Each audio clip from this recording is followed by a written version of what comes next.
இன்னைக்கு விநாயகர் சதுர்த்தி. என்னோட வீடியோக்களை பார்க்குற எல்லாருக்கும் என்னோட விநாயகர் சதுர்த்தி நல்வாழ்த்துக்கள். தமிழ்நாட்டினுடைய ஆளுநர் RN ரவி மீண்டும் ஒரு சர்ச்சையை கிளப்பியிருக்கிறார். தமிழ்நாட்டினுடைய கல்வி அமைப்பை பற்றி, தமிழ்நாட்டினுடைய கரிக்குலம், தமிழ்நாட்டுடைய சிலபஸை பற்றி அது NCERTக்கு ஈக்குவலா இல்லை அப்படின்ட்டு மிகப்பெரிய ஒரு சர்ச்சையை மீண்டும் கிளப்பியிருக்கிறார். இவர் கண்டினியூஸா இங்க இருக்கக்கூடிய மாநில அரசுக்கு எதிராக, மாநில அரசினுடைய செயல் திட்டங்களுக்கு எதிராக, மாநில அரசினுடைய கொள்கைகளுக்கு எதிராக, இந்த மாநிலத்துக்கே எதிராக பல இடங்கள்ல பேசிட்டு இருக்கிறார் அப்படிதான் நம்ம வரிசையா பார்த்துக்கிட்டே இருக்கோம். இன்னைக்கு நம்ம பேச போற விஷயமும் எப்படி இந்த ஆளுநர் பதவி துஷ்பிரயோகம் செய்யப்பட்டு கொண்டிருக்கிறது அப்படிங்கிறது. காங்கிரஸ் கட்சியை சார்ந்த அபிஷேக் மனு சிங்வி அப்படிங்கிறவர் 2 நாளுக்கு முன்பதாக பேசும்போது ஒரு விஷயம் சொல்றார். இந்த கவர்னர் போஸ்டிங் அப்படிங்கிறது டிமீன், டிவேல்யூ, டிமினிஷ்ட் அப்படின்றார். அதாவது இழிவுபடுத்தப்பட்டிருக்கிறது, அதனுடைய மதிப்பு இழந்திருக்கிறது, அதனுடைய மதிப்பு குறைந்திருக்கிறது அப்படின்ட்டு 3 மிகப்பெரிய வார்த்தைகளை முன்வைத்துட்டு சொல்றார்.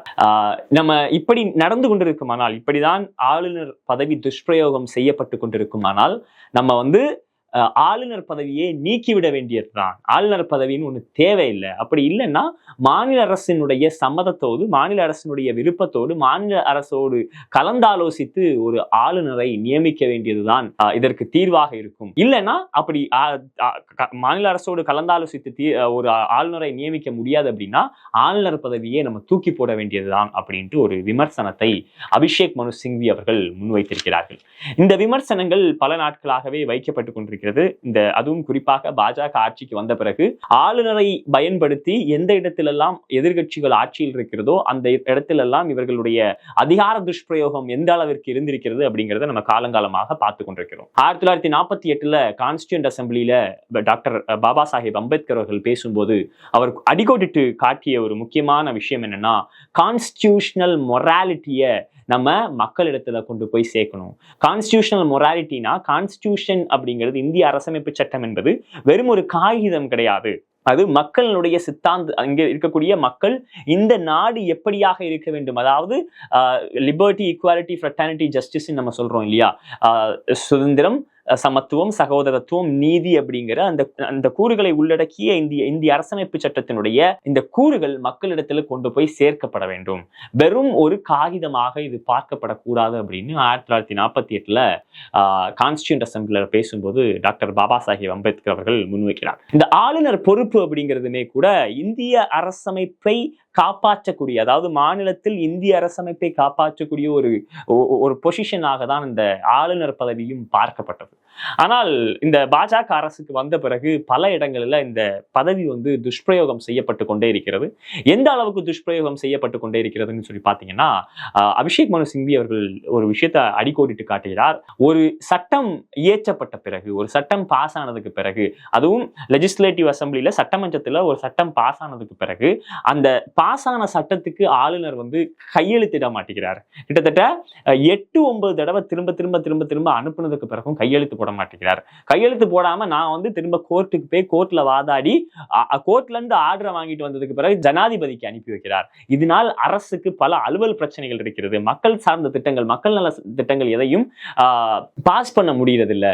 அதுவும் எந்த திட்டங்களை எல்லாம் மக்களிடத்தில் இவங்க ப்ராமிஸ் பண்ணி வந்தாங்களோ, எதையெல்லாம் உத்தரவாதமாக கொடுத்து இவர்கள் ஆட்சிக்கு வந்தார்களோ, ஆட்சிக்கு வருவதற்கு கொடுக்கப்பட்ட உத்தரவாதங்கள் எதையும் நிறைவேற்ற முடியாத அளவிற்கு ஒரு முட்டுக்கட்டையாக ஆளுநர் பதவிகள் இன்றைக்கு இருந்து கொண்டிருக்கிறது அப்படிங்கிற விமர்சனத்தையும் அபிஷேக் மனு சிங்வி வைத்ததை நம்மளால பார்க்க. அப்போ கண்டினியூஸா, அதுவும் குறிப்பா நம்ம மாநிலத்தை எடுத்து பார்த்தீங்கன்னா, அது ஆன்லைன் ரம்மியில ஆரம்பிச்சு நீட்ல இருந்து இன்னைக்கு தமிழ்நாட்டினுடைய பாடத்திட்டத்தை கேள்வி கேட்கும் அளவிற்கு ஆளுநர் போயிருக்கிறார். அப்படின்னா சில விஷயங்கள் எல்லாம் நம்ம இங்க பார்க்க வேண்டியிருக்கு, சில கேள்விகள் எல்லாம் நம்ம கேட்க வேண்டியிருக்கு. ஆளுநருக்கு நம்ம கேட்கக்கூடிய கேள்விகள் இதுதான். தமிழ்நாட்டுடைய பாடத்திட்டம் சரியில்லை அப்படிங்கிறீங்க.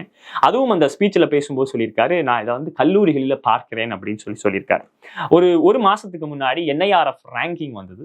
NIRF ரேங்கிங்ல தமிழ்நாட்டினுடைய அண்ணா பல்கலைக்கழகத்துக்கு முதலிடம் கொடுக்கப்பட்டது.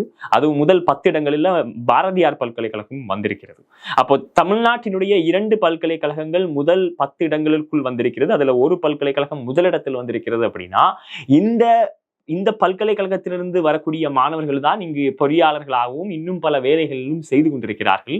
அப்போ நீங்க சொல்லப்படி இங்க இருக்கக்கூடிய பாடத்திட்டங்கள் சரியாக இல்லைன்னா உங்களுடைய ரேங்கிங் ஒன்றிய அரசு கொடுத்திருக்கக்கூடிய ரேங்கிங்ல எப்படி நீங்கள் இந்த பல்கலைக்கழகங்களுக்கு முதலிடத்தை கொடுத்தீர்கள் அப்படிங்கிற ஒரு கேள்வி வருது. அப்ப அந்த கேள்விக்கான பதில் என்ன அப்படின்னா, ஆளுநர் சொல்வது ஒரு வடிகட்டிய பொய், ஆளுநர் சொல்வது ஒரு மிகப்பெரிய பொய் அப்படிங்கிறது தான் நம்ம இதுல இருந்து புரிஞ்சுக்க வேண்டியிருக்கு. இதை நம்ம எடுத்துக்கட்டியும் பேசல. இவங்க சொல்றாங்க என்சிஆர்டி சிலபஸ், எதுக்கு எடுத்தாலும் என்சிஆர்டி சிலபஸோட நம்முடைய மாநில பாடத்திட்டத்தை கம்பேர் பண்ணிக்கிட்டே இருக்கிறாங்க. நீங்க என்சிஆர்டி சிலபஸ் காங்கிரஸ் ஆட்சியில் இருக்கிற வரைக்கும் என்சிஆர்டி சிலபஸ் எல்லாம் நல்லா தான் இருந்துச்சு, ஒரு நல்ல ஒரு பாடத்திட்டமாக தான் இருந்தது. இன்னைக்கு என்சிஆர்டியில இவங்க என்ன பண்றாங்க அப்படின்னா, என்சிஆர்டி ஒரு காவிமயமாக்கப்படுதல் நடந்து கொண்டே இருக்கிறது. என்சிஆர்டி சிலபஸ் காவிமயமாக்கப்பட்டு கொண்டே இருக்கிறது அப்படிங்கிறது தான் நம்மளால இங்க பார்க்க முடியுது. என்னெல்லாம் பண்ணியிருக்கிறாங்கன்னா, கடந்த ஒரு 6-7 மாதத்திற்குள்ளாக வந்த செய்திகள் எல்லாம் நீங்க எடுத்து பார்த்தீங்கன்னா, 6 முதல் 12ஆம் வகுப்பு வரை உள்ள மாணவர்களுக்கு காந்தி ஆசாத் வரலாறு நீக்கப்பட்டிருக்கிறது, டார்வினுடைய பரிணாம வளர்ச்சி சார்ந்த விஷயங்கள் நீக்கப்பட்டிருக்கிறது, வேதியியலில் இருந்தக்கூடிய பீரியாடிக் டேபிள் நீக்கப்பட்டிருக்கிறது, பாப்ரி மஸ்ஜித், அந்த பாபர் மசூதி இருக்கு இல்லையா, அது எந்த இடத்துல எல்லாம் பாப்ரி மஸ்ஜித் இருந்ததோ அந்த பாப்ரி மஸ்ஜித் இருந்த இடத்தையெல்லாம் நீக்கிவிட்டு 3 டோம் ஸ்ட்ரக்சர் அப்படின்னு சொல்லி மாத்தி இருக்கிறாங்க. அதுவும் 11ஆம் வகுப்பு பொலிட்டிக்கல் சயின்ஸ் மாணவர்களுடைய புத்தகத்தில் பார்த்தீங்கன்னா 2002-2003 அந்த கோத்ரா வன்முறை, கோத்ரா கலவரத்துல 1000 இஸ்லாமியர்கள் இருந்ததை மாத்திட்டு 1000 பேர் இறந்ததாக மாற்றியிருக்கிறார்கள். நேரு அவர்கள் ஒரு விமர்சனத்தை முன்வைத்திருப்பார். இங்கு இருக்கக்கூடிய பெரும்பான்மை மதத்தை சார்ந்தவர்கள் வகுப்புவாத விஷயங்களில் ஈடுபட்டால் அது தேசிய நேஷனல் செக்யூரிட்டிக்கே தேசிய பாதுகாப்புக்கே ஒரு ஊறு விளைப்பதாக போய் முடியும் அப்படின்னு ஜவஹர்லால் நேரு அவர்கள் முன்வைத்த அந்த விமர்சனத்தையும் இவர்கள் நீக்கி இருக்கிறார்கள். அப்போ இதெல்லாம் நீக்கிட்டு எதை கொண்டு போய் சேர்க்கிறாங்கன்னா, ராமாயணத்தையும் RSS சார்ந்த விஷயங்களையும் சேர்த்து இந்திய மாணவர்களை காவிமயமாக்குவது, இந்திய பாடத்திட்டத்தை காவிமயமாக்கும் வேலையில் பாஜக இறங்கி இருக்கிறது அப்படிங்கிறதுடைய எக்ஸாம்பிள் தான் இந்த என்சிஆர்டி. அப்போ நீங்க என்சிஆர்டி சிலபஸை ஒன்றும் இல்லாம ஆக்கிட்டு என்சிஆர்டி சிலபஸ்ல இருக்கக்கூடிய இந்திய கட்டமைப்பு சார்ந்த, இந்தியாவினுடைய கூறுகள் சார்ந்த, இந்திய அரசமைப்பு சார்ந்த விஷயங்களை எல்லாம் நீக்கிட்டு, அதுலயும் குறிப்பா ஒரு முக்கியமான விஷயம் என்னன்னா, பிரியாம்பிள் ஆஃப் இந்தியன் கான்ஸ்டிடியூஷனை பாடத்திட்டத்திலிருந்து நீக்கி இருக்கிறது என்சிஆர்டி. அப்போ இவ்வளவு இந்தியாவை சார்ந்த இந்தியாவினுடைய கூறுகளையும் இந்தியாவினுடைய வேல்யூஸையும் இந்திய அரசமைப்பையும் நீக்கிவிட்டு காவிமயமாக்குதல் தான் உங்களுடைய பாடத்திட்டமாக இருக்கும்போது அந்த பாடத்திட்டம் தமிழ்நாடு மாதிரி சமூக நீதி மாநிலத்திற்கு எப்படி ஒரு ஸ்டாண்டர்டாக இருக்க முடியும் அப்படிங்கிற ஒரு மிகப்பெரிய கேள்வியையும் நம்ம இதோட சேர்த்தே தான் கேட்க வேண்டியிருக்கிறது. அது மட்டும் இல்லாம என்னன்னு பாத்தீங்கன்னா, எப்பவும் தமிழ்நாடுன்னு சொல்லி வரும்போது இவர்கள் இந்த பாடத்திட்டத்தை கேள்வி கேட்டுக்கொண்டே இருப்பதற்கு ஒரு முக்கியமான காரணம் இருக்கிறது. அது என்ன காரணம்னா, இந்த அரசியலை புரிந்து கொண்டால் இந்தியாவில் தமிழ்நாட்டில் மட்டும் பாரதிய ஜனதாவால் ஏன் ஊடுருவ முடியவில்லை, ஏன் ஆட்சி அமைக்க முடியவில்லை, அதிகபட்சமாகவே ஓரிடத்தில் மட்டும்தான் ஜெயிக்க முடிகிறது, அது ஏன் என்கிற கேள்விக்கு உங்களுக்கு பதில் கிடைத்துவிடும். இங்க குறிப்பா பாத்தீங்கன்னா, இந்தியா முழுவதும் ஒரு ஒரு ஒரு விமனுக்கு எக்ஸாம்பிளா இல்ல ஒரு எத்திக்ஸுக்கு எக்ஸாம்பிளா எல்லாம் வைக்கப்பட்டிருக்கிற ஒரு புத்தகம் ராமாயணமாக தான் இருக்கிறது. அது தமிழ்நாட்டுக்குள்ள வரும்போதுதான் தமிழ்நாடு சிலப்பதிகாரம் என்கிற ஒரு ஆயுதத்தை முன்னெடுத்து வைக்கிறது. சிலப்பதிகாரத்தோட நமக்கு உடன்பாடு இருக்குதா இல்லையா அதெல்லாம் வேற கதை. ஆனா ராமாயணத்திற்கு இணையாக சிலப்பதிகாரத்தை ஒரு பொலிட்டிக்கல் டூலா எடுத்து வைக்கும் போது அங்கு பதிலச்சு போகிறது பாஜக, பதிலச்சு போகிறது இந்த காவிமயமாக்குதலுக்கான வேலை, பதிலச்சு போகிறது RSS. அப்ப ஒரு பெண்ணுக்கு எடுத்துக்காட்டாக அவர்கள் சீதையை வைக்கும் போது இங்கு கண்ணகி அப்படிங்கிற இன்னொரு பவர்ஃபுல்லான கேரக்டரை தமிழ்நாடு எடுத்து முன்ன வைக்கும் போது பதிலச்சு போகிறார்கள். அப்ப இந்த மாதிரியான பண்பாடு சார்ந்து கலாச்சாரம் சார்ந்து வேறு எந்த மாநிலத்திற்கும் காட்டுவதற்கு விஷயங்கள் இருந்தாலும் காட்ட முடியாத அளவிற்கு இந்தி திணிப்புகளால் அவற்றை எல்லாம் அடித்து உடைத்து விட்டது. தமிழ்நாட்டில் அது நடக்கவில்லை.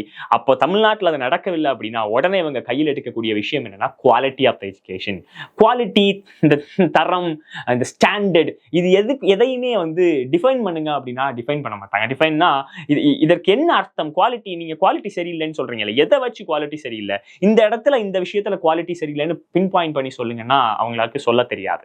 ஏன்னா இங்க எல்லா குவாலிட்டியும் நல்லா தான் இருக்கு. நம்முடைய தமிழ்நாடு பாடத்திட்டத்தில் எந்த பிரச்சனையும் இல்லை.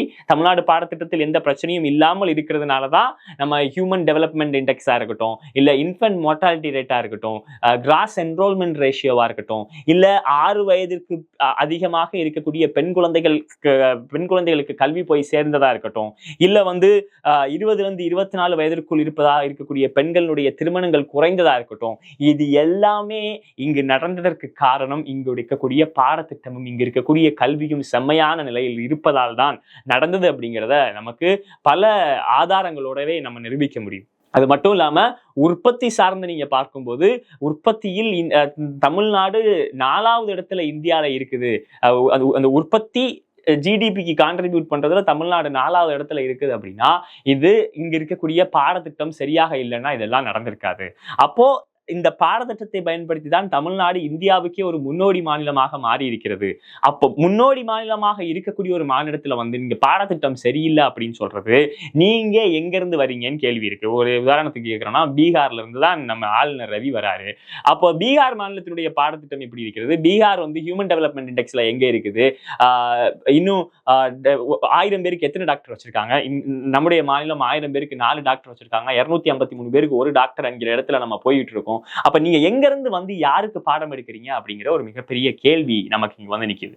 அப்ப திரும்ப தமிழ்நாடு பாடத்திட்டத்தின் மீது இவர்கள் எழுப்பிக் கொண்டிருக்கிற கேள்விக்கு முக்கியமான காரணம் தமிழ்நாட்டு பாடத்திட்டத்தை காவிமயமாக்க முடியவில்லையே அப்படிங்கிற இவங்களுடைய ஆதங்கமும் பயத்தெரிச்சலும் தானே தவிர தமிழ்நாடு பாடத்திட்டம் தான் நல்லா தான் இருக்கு அப்படிங்கிறத நம்ம ஆளுநர் ரவிக்கு சொல்ல விரும்புறோம். நன்றி.